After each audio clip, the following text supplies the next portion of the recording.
Assalamualaikum warahmatullahi wabarakatuh. Salam sejahtera bagi kita semua. Om Swastiastu, Namo Buddhaya, dan salam kebajikan. Perkenalkan, nama saya Rizky Merlinda. Dan saya Nisa Laili Findiatul Syahdia. Kali ini kita bakal bahas apa ya? Nah, pada kali ini kita akan membahas tentang pengaruh eksistensi Bandar Gersik dalam dinamika sosial kota abad ke-14. Kali ini kita ditemani oleh narasumber kita yang cantik-cantik loh. Yaitu narasumber pertama adalah Fanya. Halo. Dan narasumber kedua adalah Kayla. Halo. Nah, kita udah perkenalan kan? Daripada lama-lama, langsung aja yuk kita jargon. Oke, let's go to Our discussion.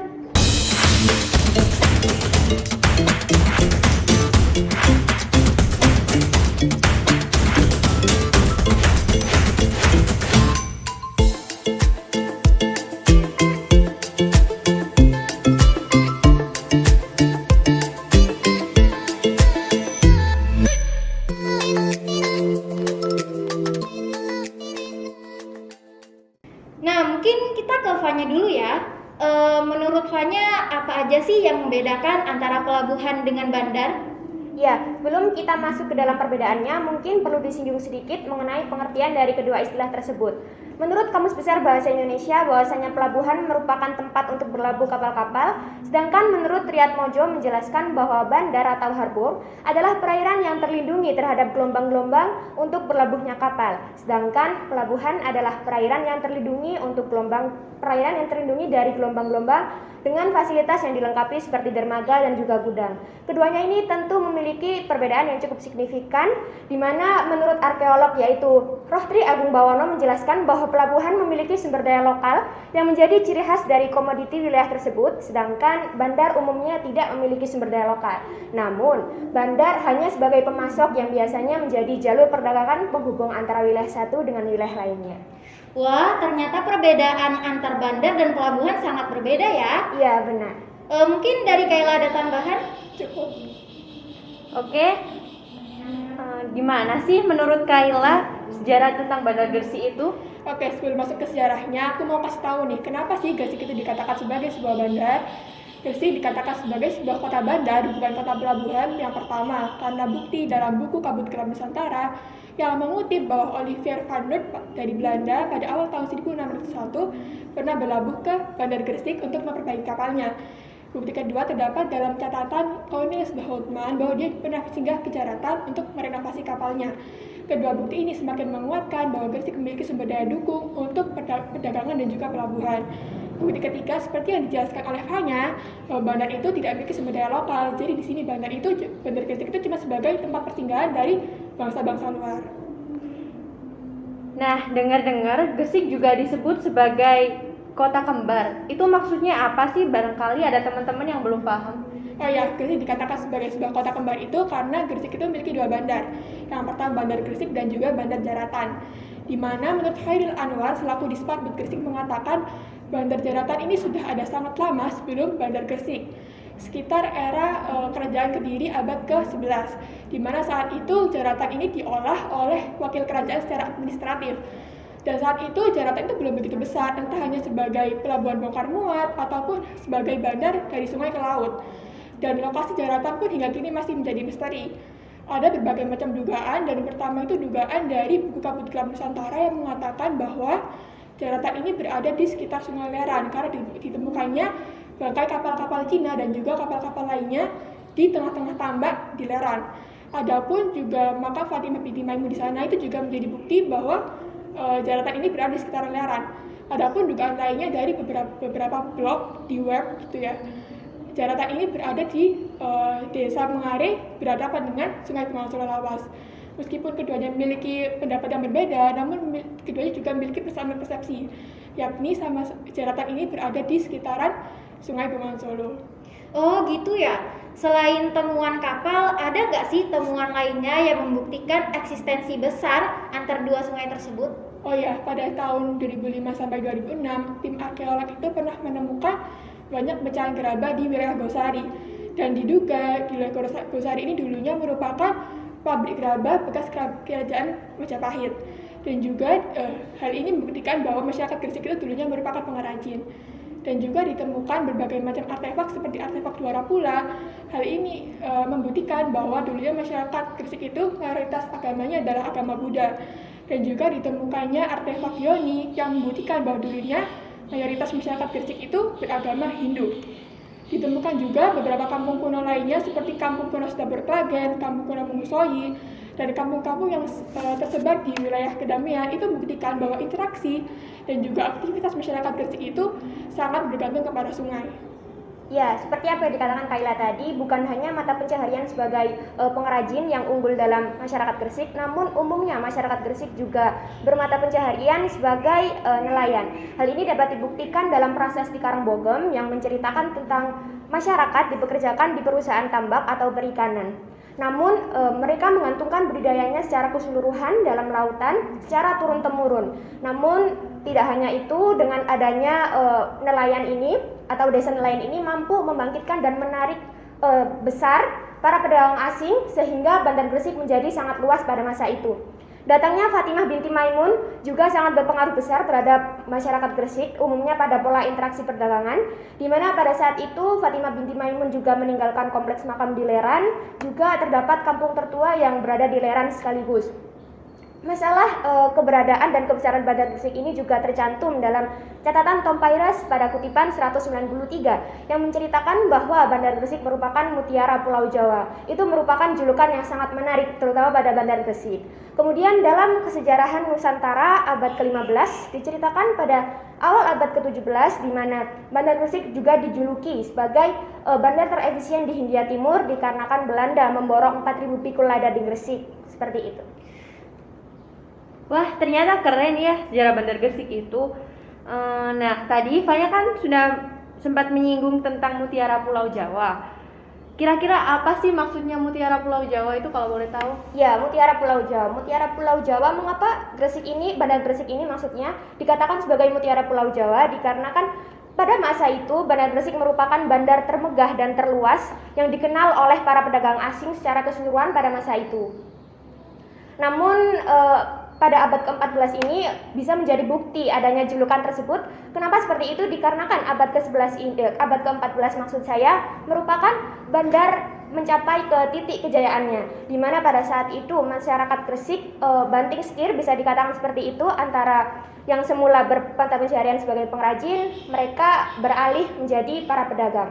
Mereka juga menyewakan fasilitas berlabuh untuk pedagang asing, mereka juga menyewakan rumah, dan tentunya salah satu faktor yang menjadikan Bandar Gresik ini bisa luas seperti itu dikarenakan Bandar Gresik dulunya menjadi jalur penghubung di mana langsung masuk ke dalam pintu masuk gerbang Majapahit. Tentunya para pedagang asing tidak menyia-nyiakan kesempatan hal ini. Ya, selain yang dikatakan sama Fanya, juga ada faktor lainnya atas kejayaannya Bandar Gresik ini, yakni bangsa Portugis yang melakukan sistem komenda pada pedagang Gresik, di mana kita itu kalau sekarang ini misalkan kita beli di online ya, jadi kita bayar dulu baru barangnya datang ke kita. Iya. Jadi bangsa Portugis itu dulunya bayar dulu ke pedagang Gresik, baru nanti pedagang Gresik itu kayak ngulak gitu ya, ngulak apa sih bahasanya, kayak ambil dagangannya untuk dikasihkan ke bangsa Portugis. Wah, keren sekali ya. Jadi bisa dikatakan bahwa sistem Shopee itu sudah ada sejak zaman sejarah dulu. Iya, dan itu membuktikan sekali bahwa masyarakat Gresik itu selain dulunya terbuka pada bangsa asing, juga bisa dipercaya. Keren banget loh teman-teman. Terus kira-kira apa aja sih komoditas yang bisa ditukarkan? Banyak banget nih, seperti beras dari Jepara, lada dari Lampung, pala dari Banda, terus juga ada kain dari India, juga sapi dari Madura, juga kuda dari Flores, banyak banget sih. Oke, selanjutnya kita akan ke Fanya. Aku mau tanya nih, kan setiap wilayah pasti punya kepemimpinan nih. Nah, ada nggak sih yang memimpin Bandar Gresik ini sehingga bisa menjadi berkembang dan luas, serta dampak kemasyarakatannya itu apa aja? Ya, tentunya itu pertanyaan yang sangat bagus. Tentunya peranan 3 tokoh, yaitu Maulana Malik Ibrahim, Raden Santri, dan kemudian dilanjutkan Nyai Ageng Pinatih, ini sangat berdampak besar terhadap kebesaran bandar. Yang pertama kita mungkin akan bahas mengenai Maulana Malik Ibrahim dulu. di mana Maulana Malik Ibrahim ini banyak dua versi yang mengatakan. Yang pertama menurut The History of Java yang ditulis oleh Raffles yang mengatakan bahwa Maulana Malik Ibrahim ini berasal dari Arab. Ada juga yang mengatakan yang tertulis dari makam nisannya mengatakan bahwa ia berasal dari Hasan yang sekarang disebut dengan Iran. Lalu kenapa sih kok Maulana Malik Ibrahim ini bisa menjadi Syah Bandar dan dipilih? Jadi awal mulanya Maulana Malik Ibrahim ini datang dari luar Pulau Jawa, ia masuk dan kemudian mendatangi kerajaan Majapahit, lalu ia dengan jelas mengakui atas kebangsawanannya. Tanpa segan-segan, Raja Majapahit tentunya memberikan sebidang tanah yang kemudian dikelola. Jadi Bandar Gresik dulunya itu sudah ada, namun belum sebesar dan mungkin belum dinamai bandar karena saat itu juga belum dikelola. Hingga pada akhirnya Maulana Malik Ibrahim ditugaskan untuk menjadi Syah Bandar pertama yang kemudian menjadikan Bandar Gresik tersebut menjadi berkembang pesat. Lalu apa sih faktor yang menjadikan terpilihnya? Ya, yang pertama yaitu Maulana Malik Ibrahim ini mendapat kepercayaan yang cukup kuat dalam Raja Majapahit. Tentunya ini juga berdampak pada masyarakat Gresik, di mana Maulana Malik Ibrahim ini memiliki kedekatan khusus yang sangat erat dengan masyarakat Gresik. Beliau ini sangat disegani dan tentunya beliau juga berdampak terhadap proses Islamisasi yang sampai sekarang masih terjadi seperti itu. Oh, jadi Maulana Malik Ibrahim itu merupakan Syah Bandar pertama yang diberi sebidang tanah oleh Raja Majapahit yang kemudian Bandar Gresik itu menjadi megah dan luas di kala itu. Iya, benar sekali. Jadi sampai akhirnya beliau wafat pada tanggal 12 Rabiul Awal tahun 822 Hijriah atau 1417 Masehi. Jadi kedekatan Maulana Malik Ibrahim dengan masyarakat Gresik juga memudahkan dalam proses Islamisasi ya? Ya, itu sangat berpengaruh terhadap sosial kotanya, juga pada ekonomi dalam perdagangannya, itu tentu berpengaruh. Baik, aku mau nanya lagi nih ke Fanya. Setelah Maulana Malik Ibrahim ini wafat, apakah kepemimpinan Bandar Gresik ini sudah berhenti sampai di situ saja, apa masih terus berlanjut? Tentunya peranan ini tidak berlanjut dan dilanjutkan oleh Raden Santri, barangkali Kaila mungkin? Ya, jadi Raden Santri ini yang melanjutkan saat Syekh Maulana Malik Ibrahim ini wafat. Sekitar Maulana Malik Ibrahim wafat kan pada tanggal 8 April 1419 dan dilanjutkan oleh Raden Santri yang diangkat menjadi Syah Bandar pada tanggal 9 April 1419. Raden Santri ini bangsawan dari Campa yang ada dua versi, di mana versi dari yang pertama ini dikatakan dalam buku Raden Santri yang karya oleh Kris Aji mengatakan bahwa Raden Santri ini datang ke Majapahit karena ingin meminta perlindungan ke bibinya Dewi Darawati yang pada saat itu diberi istri oleh Raja Kerajaan Majapahit yang bernama Sriwijaya atau Brawijaya V. Nah, adapun versi lainnya mengatakan bahwa Raden Santri ini datang ke Majapahit karena permintaan dari Dewi Darawati tersebut untuk Raden Santri ini membantu Kerajaan Majapahit dalam membantu karena saat itu Kerajaan Majapahit itu lagi carut marut, jadi ada perang saudara, konflik. Iya. Oh, begitu ya. Iya. Ya. Dan di sini setelah sampai itu Raden Santri mendapatkan gelar sebagai Raja Pandita Wunut dan juga Syah Bandar tersebut. Dan Syah Bandar ini berlanjut hingga tahun wafatnya yakni 1449. Oh, jadi Raden Santri itu merupakan Syah Bandar penengah antara Maulana Malik Ibrahim dengan Nyi Ageng Pinanti ya? Ya. Seperti itu.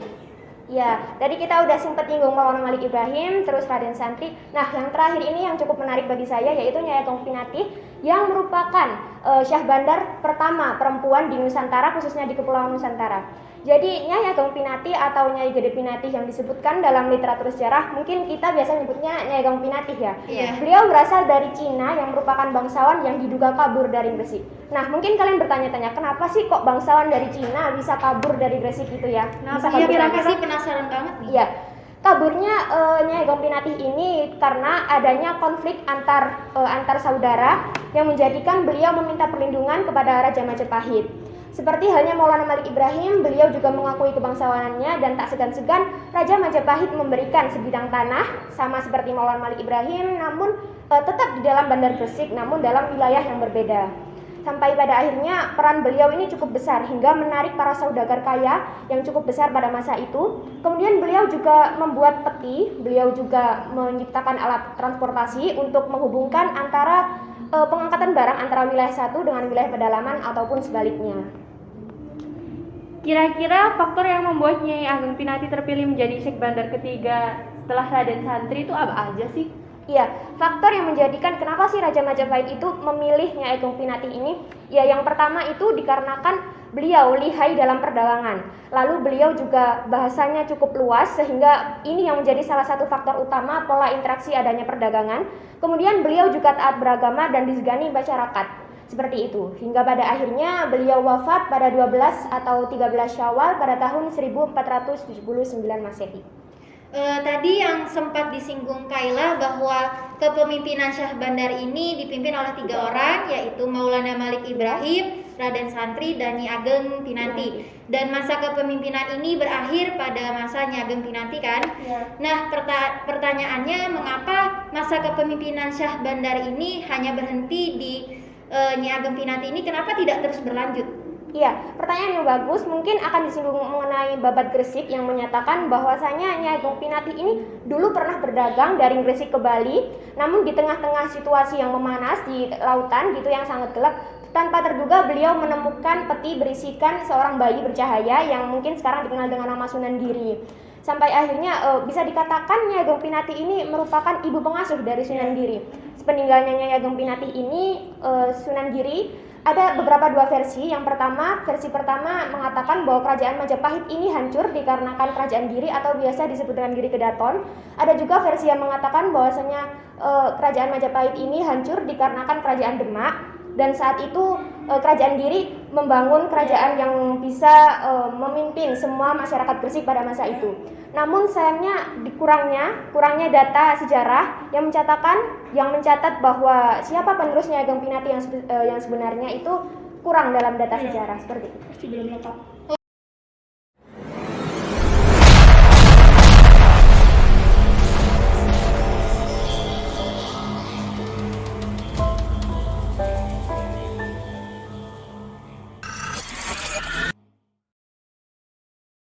Wah, ternyata keren sekali ya sejarah tentang Bandar Gresik itu, Lin. Bener banget nih. Jadi yang bisa kita simpulkan dari materi yang disampaikan Fanya dan Kaila bahwa Gresik adalah sebuah bandar. Mengapa dikatakan sebagai sebuah bandar? Karena Gresik hanya sebagai pemasok dalam sebuah komoditas. Hal ini juga dibuktikan melalui catatan Tom Paires yang mengatakan bahwa Gresik adalah mutiara Pulau Jawa, mengenai kemegahan dan keluasan Bandar Gresik di kala itu. Hal ini juga disebabkan oleh kepemimpinan Sultan Maulana Malik Ibrahim yang membawa kesuksesan besar pada Bandar Gresik di kala itu, lalu dilanjutkan oleh Raden Santri, kemudian sepeninggalan Raden Santri dilanjutkan oleh Nyi Ageng Pinati. Namun sayangnya kepemimpinan Bandar Gresik ini harus berhenti pada masa beliau dikarenakan masih banyak hal yang perlu kita ulas dan kita bahas.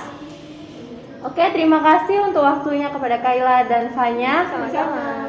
Semoga teman-teman yang melihat dapat mengedukasi dan menginspirasi kalian semua. Kami selaku host dan narasumber memohon maaf apabila ada kesalahan kata, dan sekian. Wassalamualaikum warahmatullahi wabarakatuh.